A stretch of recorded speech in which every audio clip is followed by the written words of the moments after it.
Isu beras terus jadi kebimbangan orang ramai di Sabah. Ada dua faktor penyumbang, iaitu bekanan terhad dan impak konflik Asia Barat. Ekonomi kita tidak mudah 1-2 bulan ini. Harga barang, harga minyak, harga baja tak mungkin kita kawal mudah.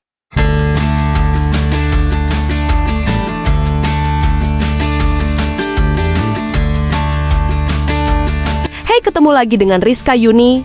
Dulu Indonesia sering banget dicibir sebagai negara agraris yang ironis. Katanya tanahnya subur, sawahnya luas, tapi masih hobi impor beras. Narasi itu bertahan-tahan jadi bahan sindiran. Bahkan banyak yang menganggap Indonesia nggak akan pernah bisa benar-benar mandiri pangan.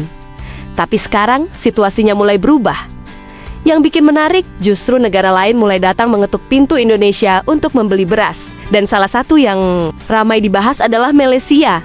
Permintaan yang diajukan bukan kecil. Kabarnya mencapai ratusan ribu ton beras. Ini bukan lagi sekadar urusan dagang biasa, tapi sudah masuk ke ranah geopolitik pangan. Karena di tengah kondisi dunia yang nggak menentu, negara yang punya stok pangan kuat, otomatis punya posisi tawar yang lebih tinggi, yang bikin publik makin heboh. Malaysia disebut datang dengan penawaran harga di bawah harga pasar. Tapi Indonesia tidak langsung mengiyakan.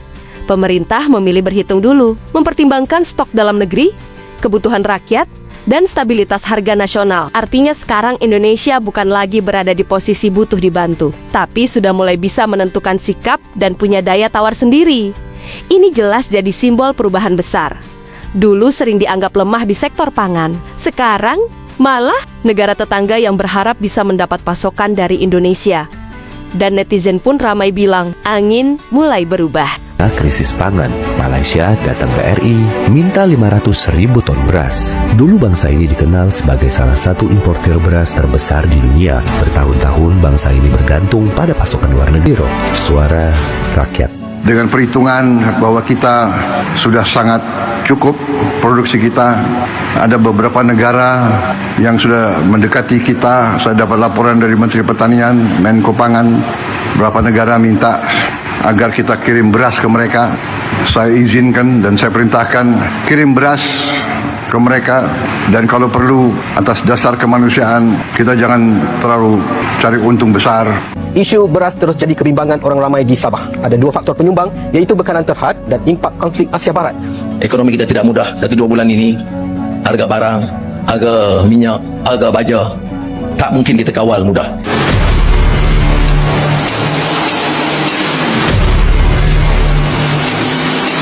Jadi teman-teman, resmi nih ya, negara Malaysia tetangga kita, mereka sebentar lagi juga nggak bisa kasih makan rakyatnya. Dan mereka punya produksi beras, ternyata seiring waktu semakin nyungsep, minus terus, turun terus ya. Mungkin karena mereka nggak punya menteri pertanian yang brilian seperti kita punya Amran. Apa yang terjadi di Malaysia? Lu lihat nih data. Jadi menurut menteri Nyabu ini guys, tahun 2024 produktivitas beras Malaysia, bukan padi ya, beras Malaysia itu 1,36 juta ton guys. Jadi mereka tahun 2024 bisa produksi beras 1,36 juta ton. Ini penurunan yang signifikan karena di tahun 2023 produksi beras mereka bisa 1,43 juta ton. Artinya produksi beras Malaysia itu terus turun, bukan naik. Akibatnya apa? Mereka punya indeks yang namanya Malaysia Self-Sufficiency Ratio alias Malaysia SSR. Jadi indeks SSR ini adalah indeksnya Malaysia untuk menghitung seberapa mampu mereka bertahan, seberapa kuat swasembada pangan di Malaysia. Namanya Self-Sufficiency Ratio. Nah, SSR ini jatuh guys. Jika mengarahkan Menteri Pertanian untuk membuat transformasi pertanian, dan mereka telah mentransform seluruh daripada atas sampai bawah di pertanian, dan hari ini Indonesia dia telah berjaya mengeluarkan hasil pertanian untuk kegunaan negara dia tanpa perlu mengimport sebanyak 9 jenis.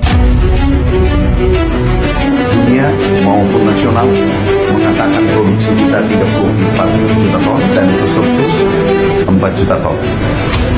Bulog ini dulu tertinggi, stoknya 2,6 juta ton tahun 1984 saat Bapak Presiden Pak Harto mendapatkan penghargaan dari FAO.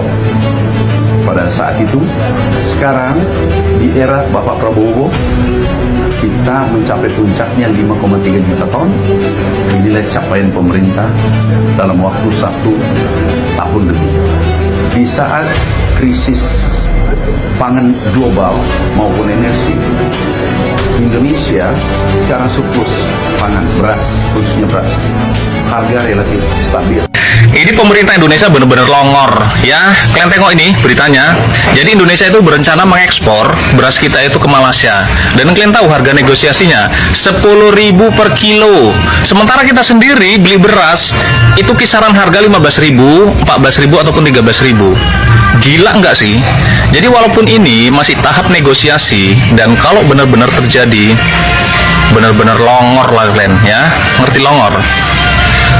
Kalian jangan makan mentah-mentah informasi ini karena ini belum nyata. Aku gak membela, tapi aku hanya meluruskan hal-hal yang perlu diluruskan ya, biar gak kayak lapak sebelah saling korupsi. Oke, jadi di sini itu Indonesia ke Malaysia itu masih dalam tahap negosiasi ya guys, dan belum mencapai suatu kesepakatan khususnya terkait harga. Memang pihak Malaysia itu mengajukan harga di bawah 10.000 per kilogramnya, tapi angka tersebut itu kayak dinilai terlalu rendah dibandingkan kualitas beras yang ditawarkan di Indonesia. Dan Bulog sendiri itu mengusulkan harga per kilonya itu kisaran 13.000 hingga 14.000, mengingat beras yang ditawarkan itu termasuk kategori beras premium. Jadi begitu guys ceritanya, intinya pernyataan ini tuh belum benar ya, titik. Oke, terima kasih. Kenapa? Karena sebetulnya Indonesia bisa menyelamatkan rakyat Malaysia guys. Karena dari 5 juta ton padi, Amran bilang Indonesia sebetulnya bisa ekspor sampai 500.000 ton. Nah, Malaysia bilang mereka mau impor 200.000 ton guys. Nah, menurut teman-teman gimana? Sebaiknya kita tolong nggak nih Malaysia? Dibanding mereka nanti nangis-nangis di jalan, kelaparan, nggak bisa makan, nggak bisa belajar, kan kasihan ya. Lu pikir dong ada jutaan rakyat di sana. Kemampuan kita hanya mampu buat belacan aja. Cakap apa? Batang macis pun kita tak mampu buat. Nah, kemampuan kita hanya mampu buat belacan. Tahu belacan? Itu kemampuan kita pun. Nak cakap apa? Mana jat pejuang yang orang kita buat? Meski begitu, banyak juga yang mengingatkan bahwa tantangan Indonesia masih besar karena mempertahankan ketahanan pangan jauh lebih sulit daripada sekadar mencetak surplus sesaat. Tapi satu hal yang mulai terasa jelas, narasi lama tentang Indonesia yang selalu bergantung pada impor perlahan mulai runtuh. Bagaimana menurut kalian? Coba tulis di kolom komentar ya. Dan jangan lupa like serta subscribe agar kalian tidak ketinggalan video menarik lainnya. Terima kasih sudah setia dengan Rizka Yuni. Sampai jumpa di video selanjutnya.